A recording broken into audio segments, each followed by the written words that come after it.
هلكو ظاهر عرف في العقد الأخير بغزارة إنتاجه الموسيقي الكردي والعربي. تكبير دي تكبير الله أكبر. جديده كان الإنشاد الإسلامي هذا العام، فقد أعد مجموعة أناشيد دينية للمغنيين ميرا ودينا نالت إقبالا كبيرا من المتابعين على مواقع التواصل الاجتماعي.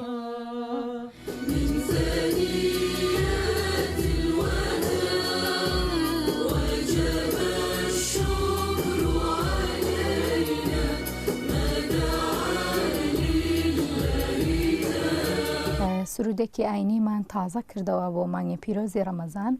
جددنا نشيدا إسلاميا لشهر رمضان لقي ترحيبا من الجمهور سواء هنا أو على مستوى العالم الإسلامي.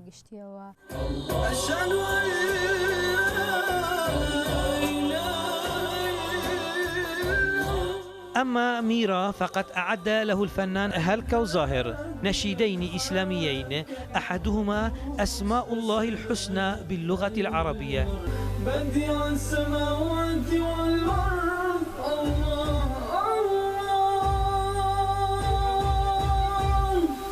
والآخر باللغة الكردية عن الحج. طالما رغبت في أن تكون لي أناشيد دينية، وسأستمر في هذا الاتجاه لأن هذا النوع من الأعمال يجذب جمهورا كبيرا في مجتمعنا. يعني تقريبا أمثال شهر برهمي آيني مهبو. أعددنا 4 أناشيد لرمضان هذا العام. ما عدا ذلك أمامي مشاريع دينية كبيرة لم يقدم مثلها حتى الآن، بعضها عن الأئمة العظماء وشخصيات دينية أخرى. لم يقتصر تأثير شهر رمضان المبارك في أربيل على الشارع والجامع والسوق، بل كان له تأثيره أيضا على الفن. الفنان هلكو ظاهر حول مسار فنه إلى الإنشاد الإسلامي في هذا الشهر الفضيل.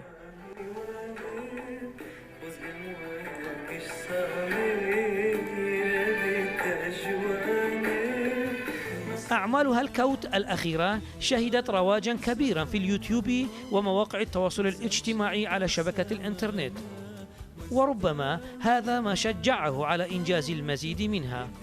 أحمد الزاويتي، الجزيرة، أربيل.